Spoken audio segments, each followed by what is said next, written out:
বসো বসো, এই সব কিছু তোমার জন্য। যেটা মন চায় সেটা খাবে তুমি। বলো কোনটা খাবে? Don't touch. টাচ না করলে খাবো কি করে? তাছাড়া উনি একা মানুষ, এত সব খাবার খাবে কি করে? তাই আমরা ভাগ বসাচ্ছি।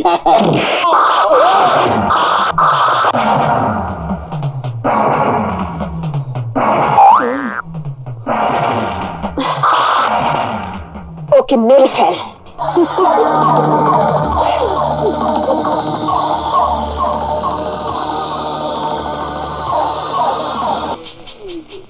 আমি ছাড়া আমার নীলিমাকে অন্য কেউ বিয়ে করতে পারবে না। Shut up! যেদিন তুমি আমার দামি গাড়ি জ্বালিয়ে দিয়েছিলে সেদিন তোমাকে পুলিশে দেওয়া উচিত ছিল, কিন্তু আমার মায়ের অনুরোধে থানা পুলিশের ঝামেলায় না জড়িয়ে যে ভুল আমি করেছি তা আজ বুঝতে পারছি। আপনার সেই গাড়ি আমি আপনাকে ফিরিয়ে দিলাম, কিন্তু আমি যা বললাম যদি সেই পথ থেকে সরে না দাঁড়ান তাহলে আপনার সেই গাড়ির মতো আপনাকেও আগুনে জ্বালিয়ে পুড়িয়ে ছাড় করে দেবে। মিস্টার বাদশা চৌধুরী, আমি নীলিমা নই যে তোমাকে ভয় পেয়ে তোমার কথা মেনে নেব। কথাটা মনে রেখো।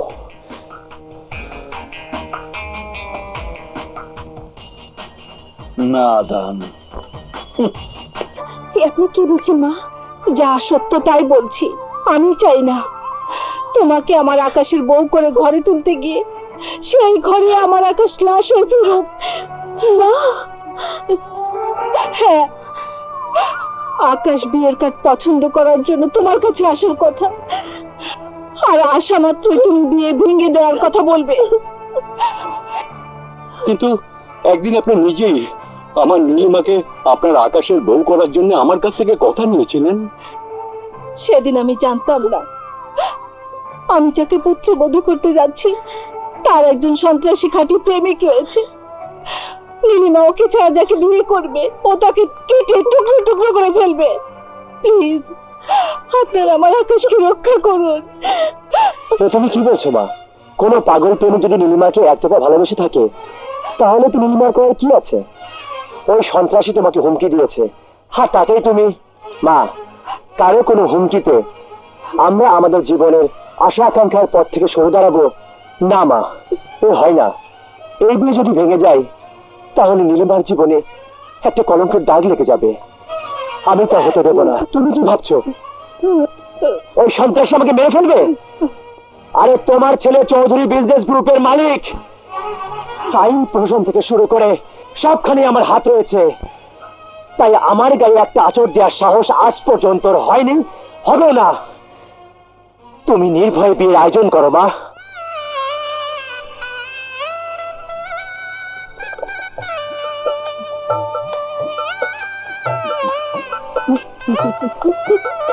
বলো বলো মা কবুল।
এইভাবে, ঠিক এইভাবে আমিও আপনার কাছে আমার ভালোবাসাকে ভিক্ষে চেয়েছিলাম, কিন্তু আপনি আমার ভিক্ষে চাওয়ার হাত ফিরিয়ে দিয়েছেন, আর সেই হাত দিয়ে আপনার ছেলের জীবন কেড়ে নেব।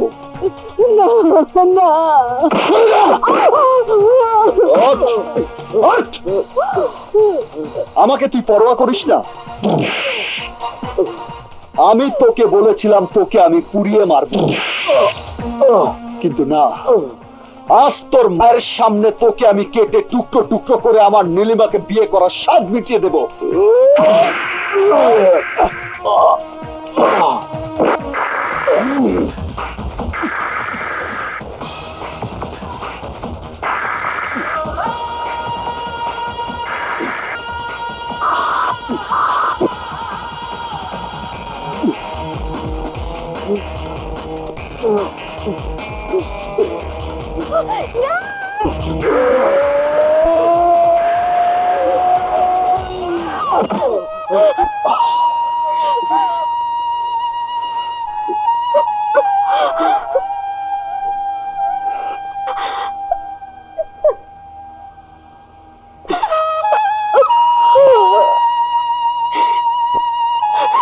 ওকে তুমি মেরো না, আমি জীবন ভিক্ষা চেয়েছি, দয়া করে ওর জীবন ভিক্ষা দাও প্লিজ,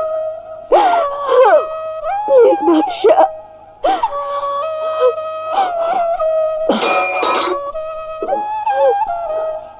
12টি বছর, 12টি বছর যে তোমাকে ভালোবেসেছে তার জীবন তুমি কেড়ে নিতে চেয়েছ, অথচ 12 দিনের পরিচয় যার সাথে তার জীবন বাঁচাতে আমার কাছে হাত জোর করে ভিক্ষে চাইছো। দিলাম, দিলাম। যে হাত আমাকে ভালোবাসা দিয়ে বুকে জড়িয়ে ধরেছিল, সেই হাত তোর জান ভিক্ষা চেয়েছে বলে তোকে আজ বাঁচিয়ে রাখলাম।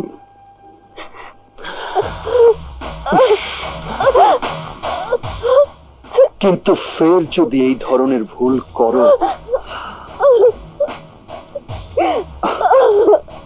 ক্ষমা করব না।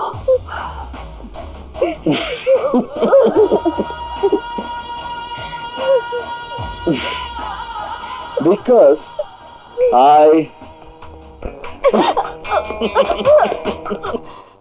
না না, খোদার রহমত ছিল বলে নির্ঘাত খুন হওয়ার হাত থেকে আমার ছেলে রক্ষা পেয়েছে, আর তাই থানা পুলিশ করতে গিয়ে আমি আমার ছেলেকে হারাতে চাই না, হারাতে চাই না।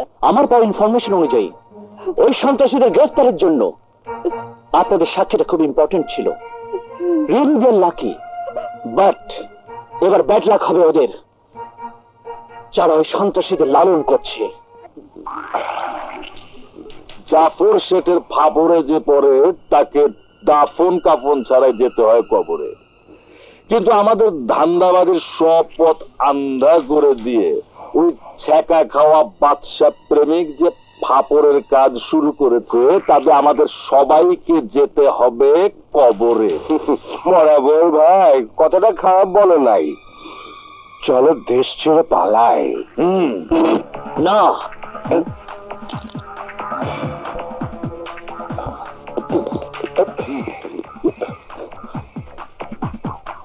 সেই পথ বন্ধ।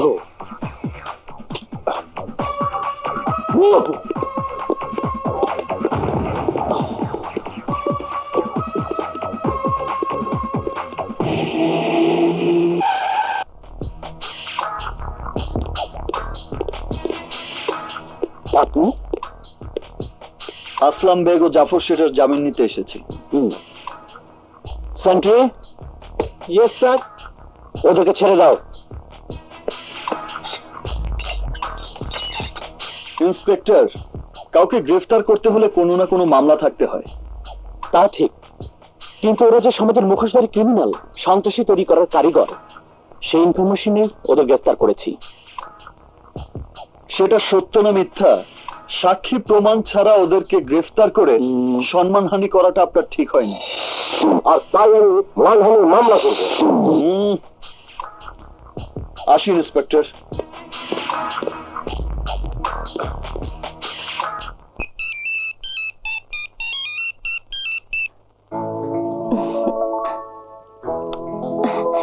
হ্যালো জান, কি খবর? যাকে অক্টোপাসের হাত থেকে মুক্ত করার জন্য জাল ফেলে বন্দি করলাম, সেই জাল সে নিজেই কেটে দিল। মানে? তোমার ভাইয়া ওদেরকে জামিনে ছাড়িয়ে নিয়ে গেছেন। ভাইয়া? হ্যাঁ, এখন উপযুক্ত সাক্ষী প্রমাণ ছাড়া ওদেরকে গ্রেফতার করা সম্ভব নয়। সম্ভবের পথ একটাই, আর তা হচ্ছে সেই সিঙ্গার আর মডেল কন্যা নীলিমা রহমান। সরি ইন্সপেক্টর সাহেব, আপনাকে কেউ ভুল ইনফরমেশন দিয়েছে। আমি বলে বাচ্চা সরকারি সাক্ষী হবে কেন? এর জন্য যে তোমার বলাতেই ও জীবনে প্রথম কারো গায়ে হাত তোলার সাহস পেয়েছে, অন্যায়ের পথে পা দিয়েছে। তুমি চেয়েছো বলুন, ও মানুষ খুন করেছে, আইন নিজের হাতে তুলে নিয়েছে। তাহলে তুমি চাইলে ও কি একবার সরকারি সাক্ষী হতে পারবে না? তার মানে তুমি বলতে চাচ্ছ বাদশা সন্ত্রাসী হওয়ার জন্য আমি দায়ী? আপনি তা অস্বীকার করলে সত্য মিথ্যে হয়ে যাবে না নীলিমা রহমান, কারণ আপনি এমন ঘটনা জন্ম দিয়েছেন যার জন্য সহজ সরল এক ন্যায় নীতিবান মানুষ আজ সন্ত্রাসীদের কাতারে দাঁড়িয়েছে। আমার ইচ্ছে হলো এই সন্ত্রাসীদের আগে আপনাকে গ্রেফতার করে শাস্তির ব্যবস্থা করব। নো নো, আমাকে সেই ভয় দেখাবেন না, কারণ পুলিশ ডিপার্টমেন্টের কাজ এটা নয় যে কাউকে সাক্ষী দেওয়ার জন্য ধমক দিয়ে ইনস্টল করা। তাদের কাজ সন্ত্রাসীদের গ্রেফতার করে তার শাস্তির ব্যবস্থা করা। ফাইনালি বাচ্চা একদিন সন্ত্রাসীদের মতো গ্রেফতার হবে, তার ফাঁসি হয়ে যেতে পারে, আর আপনি সেদিন বিবেকের দংশন শেষ হয়ে যাবেন। এই জন্যই যে তার মৃত্যুর জন্য দায়ী থাকবেন আপনি। আমি কি এখন আসতে পারি? আসুন।